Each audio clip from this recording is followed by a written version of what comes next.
Sometimes the best investment is not hiding out of sight. It might be looking you right in the face. I've already analyzed Google, Amazon, and Facebook and explained why I think these are great investments. In today's video, we're taking a look at Microsoft. Microsoft sells software, devices, cloud storage and services, and more. Everybody uses Microsoft products. They practically run our country. It's almost impossible to imagine a world without Microsoft and their innovation. Since most of us are aware of what Microsoft does, today's video is going to focus most on their financials, valuation, and then I'll give you my overall thoughts on this investment. This first chart graphs Microsoft's revenue over the past 10 to 12 years, and as you can see in the past 3 to 4 years, we've got a nice revenue acceleration. Next, we've got earnings per share charted over the same time period, and overall the trend is up with nice acceleration since 2019. Here's Microsoft's stock performance over the same interval we just looked at. Man, this is perhaps the most incredible looking chart I've ever seen. It's been nearly impossible to lose money investing in Microsoft, regardless of when you chose to invest. Now let's look at the financials. Let's start off with the income statement. Here on the top line, we can see revenues have been growing very strong. This is what was depicted in that very first graphic I showed you. Incredible revenue growth, especially considering the size of Microsoft. 14, 17%, somewhere in there. Microsoft is still growing strong double digits. Absolutely incredible. Gross margins appear to be pretty consistent between about 65 and 68%. Very strong. Operating margins have been improving and now they are just over 40%. Scrolling on down to net income, we can see this explosive growth in earnings that we saw on that second graphic. Unbelievable, and their margins are equally impressive. Net income margins of almost 40%. That is absolutely incredible. This just shows you the power of Microsoft's business model and their high margin products. Next up, we've got the balance sheet here. We can see total current assets comes in at $174 billion, and their total current liabilities is only $77 billion. Very strong so far, and total liabilities comes in at $180 billion, so essentially Microsoft is a zero debt company. There's really nothing much else to comment here on the income statement or balance sheet. Microsoft is absolutely unbelievable. Their revenue growth, earnings growth, margins, balance sheet are all phenomenal. This is an absolutely incredible company, and there's really nothing negative I can say about anything. Now let's take a look at how Microsoft returns value to shareholders. Generally speaking, there are 3 ways a company can spend their money, 2 of which directly provide value to shareholders.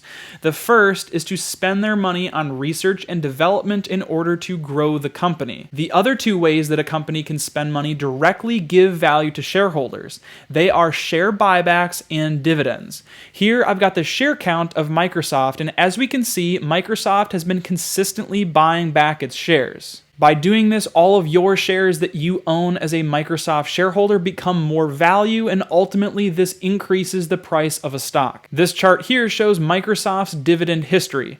Microsoft pays a relatively small dividend, but it is consistent, it is increasing, and incredibly safe. It's important that Microsoft does pay this dividend because some investors will literally not invest money in a company simply because it pays a dividend. So even though Microsoft's dividend is small, it does attract a different kind of investor. Now let's switch gears a bit and take a look at Microsoft's valuation. Its current price to earnings ratio is about 33, and its forward PE ratio is a bit under 29. This trades a bit higher than the overall market. The S&P 500 currently has a forward PE of between 19 and 20. So when you buy Microsoft, you are paying more than you are when you're buying the S&P 500. However, in my opinion, this premium is well deserved. As we saw a moment ago, Microsoft is growing its revenues between 12 and 16% a year, which is incredibly strong. On average, the S&P 500 only increases revenue about 3.5% per year. So you're paying more for Microsoft, but you're getting a company that is growing significantly faster. In my opinion, this faster growth more than justifies the premium that you're paying when you do buy Microsoft. Also, Microsoft is one of the highest quality companies you can possibly find. It trades at a slight premium to the market for this reason, and in my opinion, it is well justified. Microsoft has a rock-solid institutional and retail investor base. It's one of the few companies out there that's been able to consistently outperform the S&P 500 while also having extremely low volatility. However, one of the side effects of this low volatility is we don't see price extremes.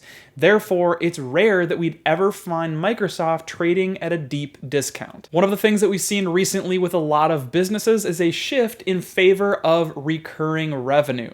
Subscription and usage-based business models improves the consistency and reliability of revenue and net income. Investors love this stuff and they are willing to pay more for companies with more consistent earnings. And as a result, we've seen multiple expansion for a lot of these companies. But what does this mean in plain English? Microsoft's PE ratio has increased over the last decade or so. Some of this has to do with changes in revenue growth, but it's also duly attributed to the increasing quality of Microsoft's revenues. Some may think that paying more than a 30 PE for Microsoft is expensive, but they have well over 10% revenue growth each year, and the quality of their revenue, consistency of their earnings each quarter justify the valuation to where it actually appears cheap even at current prices. I think that Microsoft is one of the finest companies in the entire world, and my guess is the quality of Microsoft was not a concern of yours when you chose to click on this video. I also think that Microsoft is a great investment at current prices, but I also believe that Google and Amazon are an even better value right now. I also think that Meta Platforms, aka Facebook, is also trading a bit more attractively than Microsoft at current prices, but it's not quite as high quality of a company. Whether you'd like to add some diversification to your portfolio or you just love the company Microsoft, now might be a great time as always to pick up some shares. With that said, guys, if you made it this far in the video, thank you so much for watching. Don't forget to like the video, comment down below, and consider subscribing. Until that next one, peace.